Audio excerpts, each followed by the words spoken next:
Hello everybody, my name is Alec, also known as According to Alec, and today I will be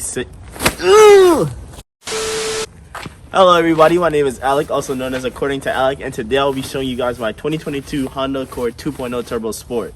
Alright, and something to note is that I have owned the car for about 6 months now, so I would say that I have pretty seasoned veteran experience with the car, so I'd be glad to share that with you guys as well.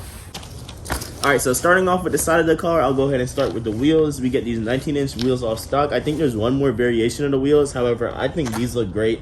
I might not switch them. I might. It just depends on how money's looking. But honestly, if these were the wheels that I had to keep with the car for the rest of the time, I say they look pretty great, honestly. Alright, and now looking at the side profile of the car, I think it looks really sleek. I'll go ahead and show y'all, or I might pan it to another view, but I think it looks very sleek. It has a real sporty look, and even though this is considered a family sedan, I mean, I think it looks pretty nice, and once I start getting modifications done to it, I feel like it'll look great. But this is how the side looks. Alright, and coming to the front view of the car, I think it has a really aggressive look. I personally think this is my favorite part of the car. You can see the intercooler as well. The headlights shine bright, it comes with fog lights, and honestly, overall, it just looks great. Alright, and here's the engine. It comes with a 2-liter 4-cylinder turbocharged engine. And performance-wise, I say it does a great job. And it goes way beyond what I expected of it when I got the car. And finally, we have the back of the car. Right here, you can see that we have the Accord logo on the left, a 2.0 Turbo Sport emblem on the right. And I think Honda did a really good job of branding this minimally, and I feel like it gives the car a really clean look overall. We have 2 reflectors on the bottom, and then we have exhaust as well. Alright, and now that the car is started up, this is what it will look like to be in the driver's seat. So the driver experience overall, I don't feel like it's that overwhelming. I feel like they did a really good job of making everything really simple and easy to read. Here you have all your basic indicators, gas and all that is on a digital display right here. And then on the right side, you have your typical speedometer. You could change this to RPMs. You can change this to a lot of stuff, boost meter, all that stuff. It all pops up here. All right, and on your wheel, you basically just have your phone calls stuff, your radio changing stuff, your cruise control, all of that stuff here. Not a really overwhelming steering wheel, and it has a great feel to it too, and the design is sleek as well. All right, and then when you come here, it is push start. And when you look here as well, you get your CarPlay with all your settings up here. You can change a lot of the settings on the car. I can make a whole separate video for that because it is a lot, so I'll go ahead and do that. But you have your basically everything you find in your typical automobile. And then here was something that I had to get used to. The shifter is actually not a typical gear shifter. It's button activated. So if you didn't know that, now you do. It caught me off guard when I went to go test drive the car, but I got used to it, and I feel like it's actually easier, so I honestly don't mind it. A lot of leg room for the driver. A lot of room is in this car, and on the passenger side as well, a lot of leg room right there. All right, and as for the driver's seat, it is an 8-way powered seat, so it goes in every direction you could imagine. No problems with that, but unfortunately on the passenger side, it is a mechanical seat, so if that's something you have to worry about, just keep note of that. But it still provides for a ton of leg room, and in the back as well, we have tons of leg room back there and just a ton of room overall. I came from an Infiniti G37 before, so that kind of tells you where my legroom situation in the back was before versus now. So the Accord is just amazing when it comes to legroom. Alright, and now that I finished touring the car, I'll go ahead and give you guys a little POV drive, give you guys my impressions on what it feels like to drive the car, and maybe give y'all a little view of what it's like to actually be in the driver's seat of the car and get a real driving experience. Alright, so I'm going to take y'all on a little POV drive in the Accord. I got to get some gas first, but once we get this fueled up, I'll go ahead and give y'all some impressions on what it's like to drive it, give y'all some pulls a little bit, let y'all hear how it sounds. It's honestly really silent. I don't have a problem with it because it's a silent killer, in my opinion. But you know, it's gonna go ahead and get some fuel, get it filled up, and we'll go ahead and get right into the rest of this video. I had to find a more discreet way of doing this. Oh, $15 was left on the gift card. That definitely didn't fill my tank up, bro. Okay, cool. Well,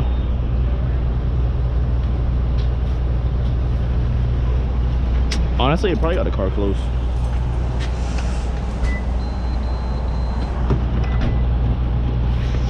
Okay. Oh my god, listen to that start. So quiet, so deadly.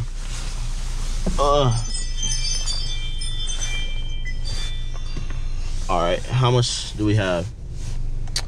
Alright, we have 181 miles. That's enough. Oh no. Alright, let's make this left. And remember, we are in Mexico today.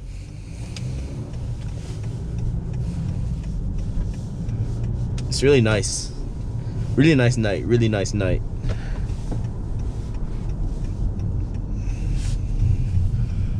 But yeah, upon first impressions of driving the car, I honestly felt like when I first drove it, it was really, really smooth. It's still really, really smooth, and I have almost 5,000 miles on it. But still a really, really smooth car. It's really enjoyable to drive. I feel like it's deceivingly small as well. Like when I first saw the car, I thought it was gonna be really big. So like when I'm driving on the highway and stuff like that, like merging, I wasn't sure how much space I would have, but it turns out I have a lot more space than I thought I would have. And I feel like a lot of that comes from the front of the car, which a lot of people seem to think is long. I personally don't feel that way. I feel like I can see everything over the hood from a driver's perspective, but I feel like that comes with time, and if you drive the car yourself, you'll see what I'm talking about more specifically.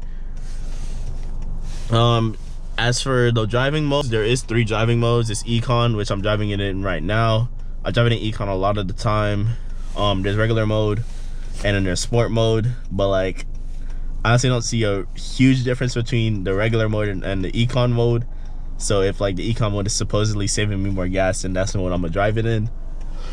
But the sport mode is like where you really feel the difference. It's higher RPMs, your boost meter shows up. I'll go ahead and change this to the RPM setting, or the tachometer, and we can go ahead and see what I'm talking about in a second.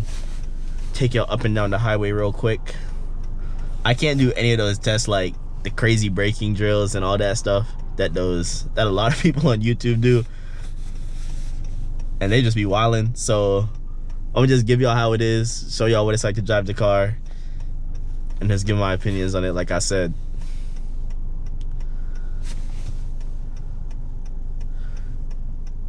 Alright, this is the longest red light ever. But as a daily driver, it's done great. Like fuel efficiency wise, I drive a little hard, so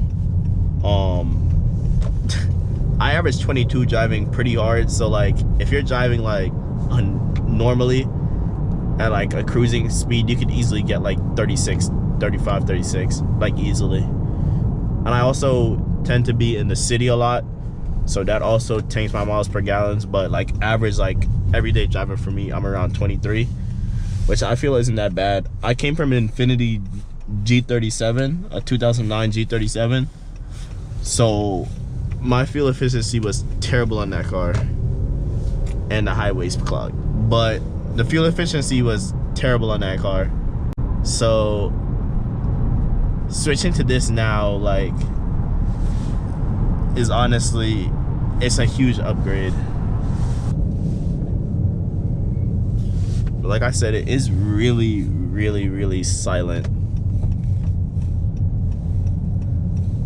As in, upon startup, upon like just driving it in general, you don't really hear anything. You can sometimes hear the boost. It's not that loud either, but I honestly don't mind it. It kind of makes driving a little more peaceful. But when you go into the throttle, you do hear it, but like I said, it's still not that loud. So if loudness is what you want in the car, off stock, then this might not be the car for you.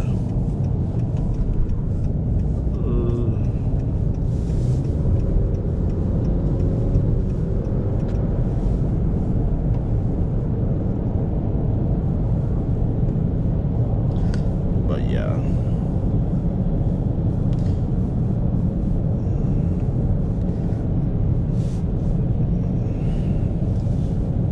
Something else about the car is that when you're driving it, when you're being fuel efficient or driving with sense, the car actually turns green, or the areas around the speedometer turn green to let you know you're being fuel efficient. Mine are never green, and I'm getting like 22 miles per gallon. So like I said, if you want a perfect mixture, in my opinion, between like power and like, you know, cheap fill-ups, fuel efficiency, and just having the ability to have fun when you want to have fun, but also like be responsible when you want to be responsible with your money, then I would say this gives you the best of both worlds.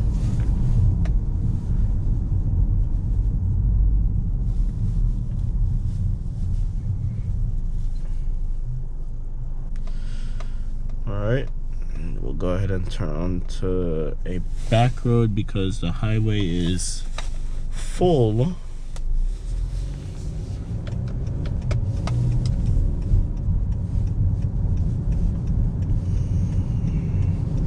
These roads just make no sense.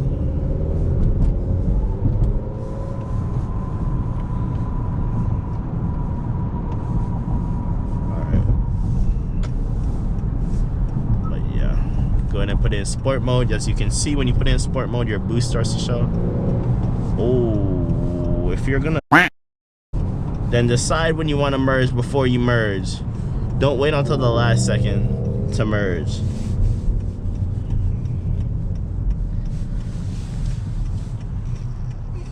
When you go into sport mode, you're greeted with a boost meter.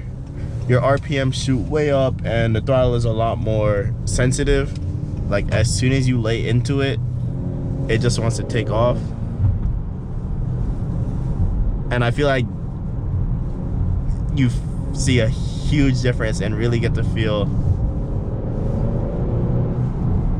genuinely how quick this car actually is. And when it's in sport mode, it's just like it just is begging to go. But the fuel efficiency goes in the gutter. Like the thing I was talking about where it turns green, it's just completely red.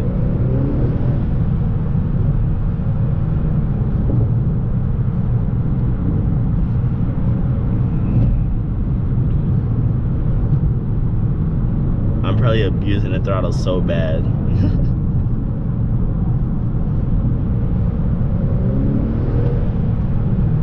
But that's pretty much the loudness you get out of the car off stock. I don't know if you guys can honestly hear it, but it's not the loudest thing on the planet, but it is still pretty quick.